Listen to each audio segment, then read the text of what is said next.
Cette vidéo raconte plusieurs calendriers anciens, le calendrier Ab des Mayas.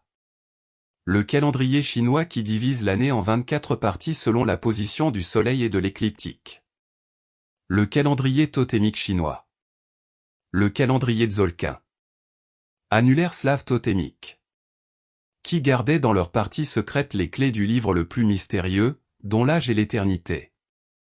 Tous ces calendriers ont été compilés à partir de la même source.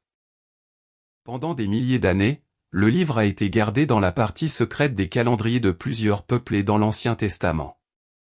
Dans les calendriers, le livre a été gardé dans sa forme originale car personne avant moi ne pouvait entrer dans la partie secrète. Dans l'Ancien Testament, le livre a subi des modifications mineures lorsque les Écritures ont été révisées et traduites en violation des codes qui y sont énoncés. Dans les textes des Saintes Écritures, la connaissance des anciens as et les secrets des clés et des tables ont été perdus en raison des cataclysmes. Il était impossible de créer les 7 tables sacrées sans connaître le secret des clés. C'est pourquoi personne n'a réussi à créer même la 2e table pendant des centaines d'années. En bref sur les clés. Certains calendriers anciens contenaient dans leur partie secrète les clés du livre le plus mystérieux, dont l'âge et l'éternité. Tous ces calendriers ont été compilés à partir de la même source. Voici le calendrier Ab du peuple maya. Vous voyez les racines numériques des nombres du calendrier. La racine numérique est obtenue en additionnant tous les chiffres du nombre jusqu'à ce qu'il ne reste qu'un seul chiffre. Exemple, la racine numérique du nombre 85 est 4, puisque 8 plus 5 égale 13, et 1 plus 3 égale 4. Rappelez-vous la règle principale de l'Antiquité, après 9, suit 1. Les rangées horizontales montrent les 3 clés principales. 1, 4, 7. 2, 5, 8. 3, 6, 9. L'ordre des chiffres dans les clés n'a pas d'importance. C'est la clé principale la plus importante dans le monde des nombres. Voici le calendrier chinois qui définit la division de l'année en 24 parties selon la position du soleil et de l'écliptique. Dans la ligne du bas se trouvent les racines numériques des nombres du calendrier. Et encore une fois, vous voyez la clé 6, 3, 9. Voici le calendrier chinois totémique. En regardant les racines numériques du calendrier, nous voyons clairement les 3 clés principales. 7, 4, 1. 8, 5, 2. 6, 3, 9. Voici le calendrier tzolk'in. Il y a plusieurs cycles complets dans le calendrier qui se répètent exactement. Regardons un cycle complet, qui se trouve dans la partie supérieure gauche du calendrier. Il s'agit d'un carré de 9 rangées horizontales et verticales de nombres. Je présente maintenant les cycles en les racines numériques des nombres. La table montre les 3 clés principales dans les rangées horizontales. Si nous considérons les chiffres de cette table comme des nombres à 3 chiffres, nous voyons que tous les chiffres des rangées horizontales et verticales indiquent la clé principale la plus importante, 6, 3, 9. Voici l'annulaire slave totémique. Considérons un cycle complet. Si nous convertissons les nombres de date en racines numériques, nous voyons à nouveau les clés principales. 2, 5, 8. 3, 6, 9. 4, 7, 1. Le long des rangées verticales. Les calendriers du peuple maya datent de plus de 5000 ans. Le fait que le même livre a été découvert dans les calendriers des Slaves prouve irréfutablement l'origine ancienne des Slaves. Une importance particulière a été accordée à garder la clé principale la plus importante.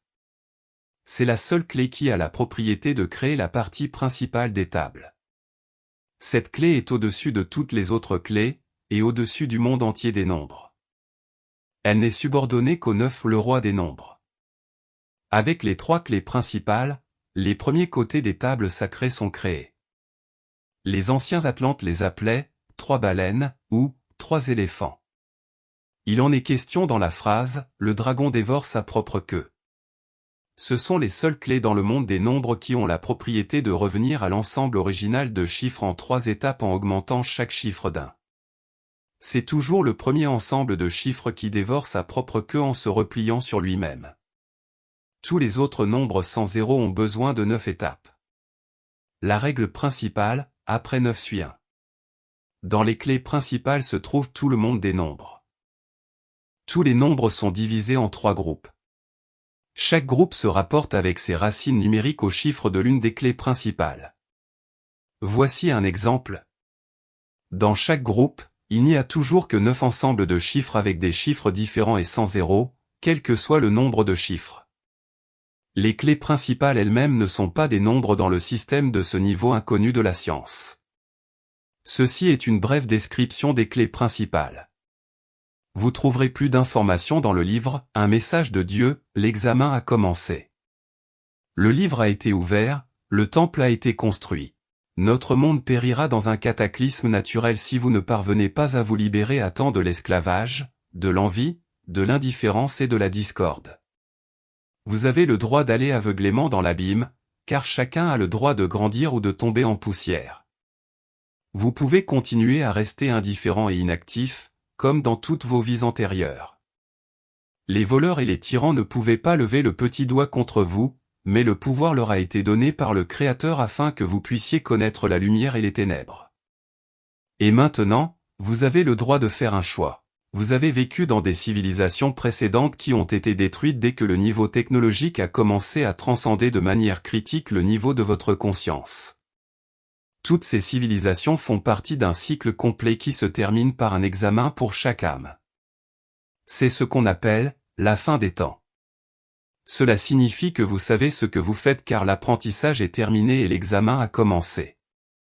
Je vous ai ouvert le livre mentionné dans le 5e chapitre de l'Apocalypse de Jean. J'ai ouvert les 7 sceaux avec 13 clés et sorti les 7 chandeliers d'or. Ce sont les 7 tables sacrées qui représentent la matrice de notre monde. Si vous réussissez l'examen, les tables révéleront leurs secrets et vous en tirerez de nouvelles technologies, ainsi que vaincrez toutes les maladies. C'est votre deuxième et dernière chance. Le génie Nikola Tesla a donné la première chance à l'humanité, mais il a été réprimé par des envieux qui n'ont pas compris qu'il était sur le chemin du livre et qu'il avait les 3 premières clés. Dans une vidéo précédente, je vous ai parlé du secret du mécanisme de pivot qu'Archimède a demandé pour empêcher une inversion des pôles de la Terre. Mais ni les politiciens, ni les prêtres, ni les blogueurs à large audience sur Internet ne m'ont entendu. Personne n'était disposé à parler aux gens du message. J'ai décidé de développer un petit prototype de l'objet volant, pour que vous me croyiez. J'ai publié un livre dans lequel j'ai montré les tables et bien plus encore, mais les intervenants ne vous ont pas dit un mot sur le livre. Et peu d'entre vous regardent la vidéo jusqu'à la fin. Vous ne diffusez pas le message et vous ne m'aidez pas à vous aider. Maintenant, vous vivez déjà dans le temps d'examen, mais beaucoup de gens ne se soucient pas de ce qui se passe en dehors de leur zone de confort. Vous avez le droit de faire un choix. Tout est entre vos mains maintenant. J'ai beaucoup sacrifié pour vous, mais vous ne voulez pas perdre même quelques heures ou quelques minutes à partager le message avec les autres. C'est à cela que sert l'examen, pour que chacun agisse selon sa vraie nature. J'ai rempli la mission d'en haut. À la fin de l'examen, le messager du Tout-Puissant vient séparer les mauvaises herbes des grains germés. Peu de gens le reconnaîtront jusqu'à ce qu'il montre toute sa puissance. Alors il sera trop tard pour le reconnaître, car le temps d'examen est terminé.